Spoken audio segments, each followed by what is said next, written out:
took me a long time to get to where I'm at now.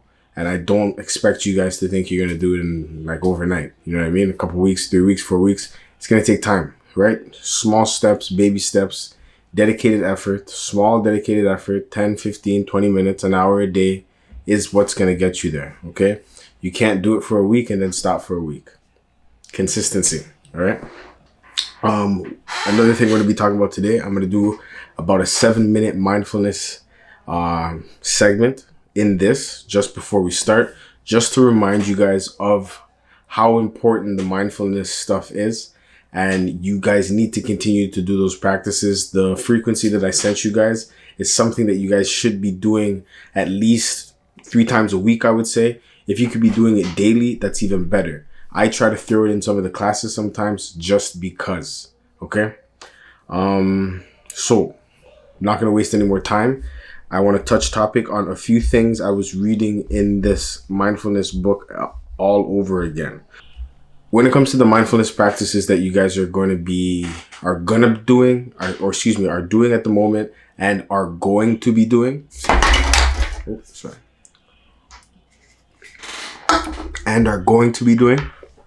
you need to always start with your intention, all right?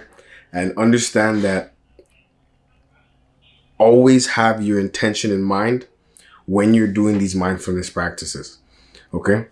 What's your intention when we do these mindfulness practices? Well, we all know we're day trading, right? We're trying to sharpen our minds so we could be as sharp as we can in the day trading market, all right? Other places it would be helpful for you would be in your workplace, interacting with your children, interacting with people at work, interacting with anybody, all right? Any form of day-to-day interaction. Mindfulness exercises will allow you to perform better in these interactions, communicate better. It's a series of things that's going to get better, okay?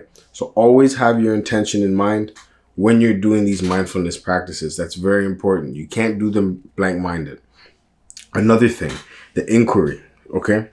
So what is the inquiry? The inquiry stage is the feedback part of the process, okay?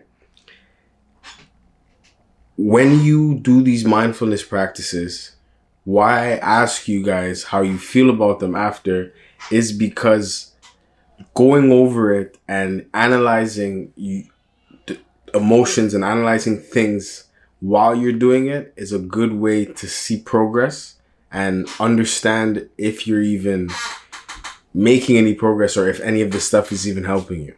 All right. And then the practice, you need to practice it. Okay. It's something that you can't just do it once in a while and expect to see results. It's slow and it's dedicated effort. All right. If you can do 15 minutes every single day of mindfulness practices, I'm telling you, it's going to change your life. All right. A lot of things won't get to you like they used to. It goes so much deeper than the surface. What is what I'm trying to explain. So, the practice, pick a good place to practice, guys. Choose, like, the environment is very important. All right. And it doesn't matter how many times you do it, but if you practice good the first time, practice perfect, right? It's always what you're supposed to do in anything that you're trying to accomplish or attempting to get better at in life. So always practice perfect, okay? Another thing I wanted to touch topic on from this book is, this is a good one. Attention. I screenshotted these guys, sorry. Attention, intention, and attitude, all right? Very important again. Your attentiveness when you're doing your mindfulness exercises is very important. Obviously, we spoke about the intention just a while ago and your attitude towards it. You can't think that this is something that's cliche and like it's always said and it's something that people constantly repeat. No, you have to enhance your mind. Okay, guys? You need to. It's very important. I'm going to continue to stress it as much as I can. And this is why I go through these mindfulness exercises with you guys. It's to better your day trading. All right. The last thing I wanted to cover from this book is a little snippet right here. Okay. So there's something called right ventrolateral, okay, prefrontal cortex. I could repeat it, but it's a mouthful. RVLPC. And I'll be straight up with you now. This is a very fancy way of saying something I'm going to sum up by the end of it. All right. All right. RVLPC is associated with self-control. The research team found that people with greater self-control, a higher level of RVLPFC activation, were more able to resist the effect of what is known as intertemporal discounting, a tendency in us to value money in the present more strongly than money in the future. For example, taking the offer of $100 now rather than waiting for $110 next week. Or in trading terms, taking profits early. This area of the brain activation was found to be greater in people with higher dispositional mindfulness. They had a greater capacity for self-control. In neuroscience, this capacity to overcome such urges and temptations to fend off the desire of instant gratification to offset potential pleasure from the present to the future is often called inhibition or veto power. When you are in profit in a trade and get the anxious feeling and an urge to exit early, it is this process of inhibition that can keep you in. Likewise with taking a loss. Taking a trade following a previous loss or resisting the impulse to trade or retrade for boredom. All right.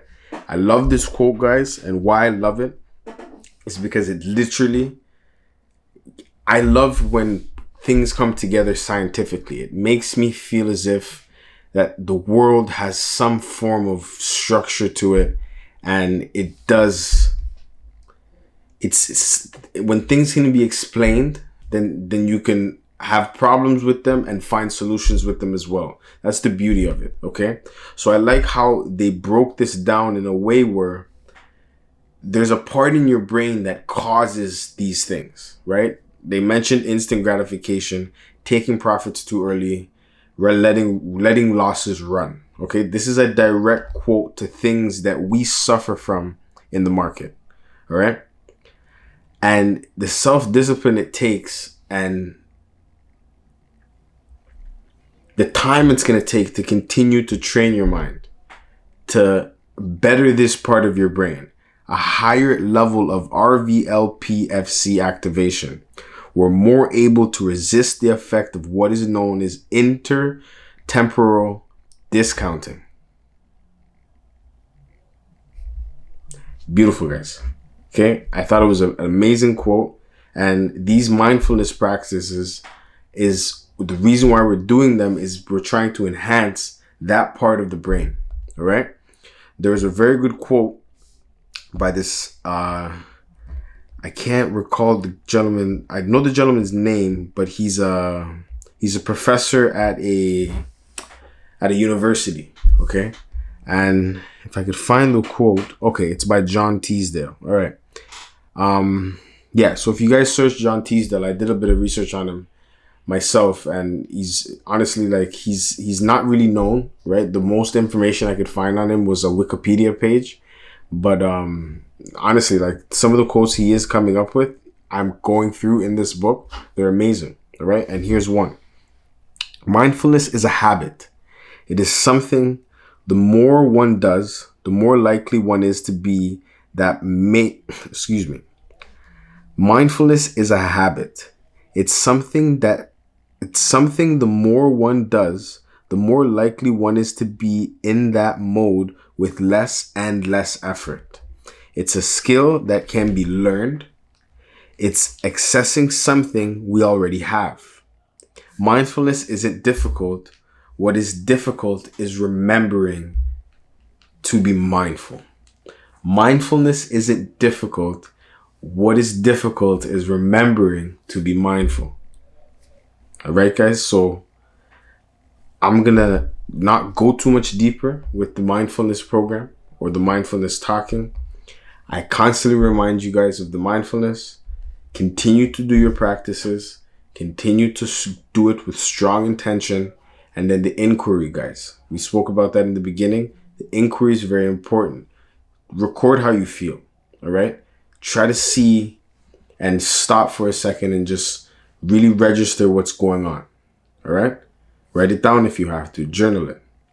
When we're talking on this end, we're going to spend the next 13 to 15 minutes attempting to just recap every single thing we did from October. So if you're behind, you should be watching this video in detail. Okay? This is literally like me teaching class at 5 a.m.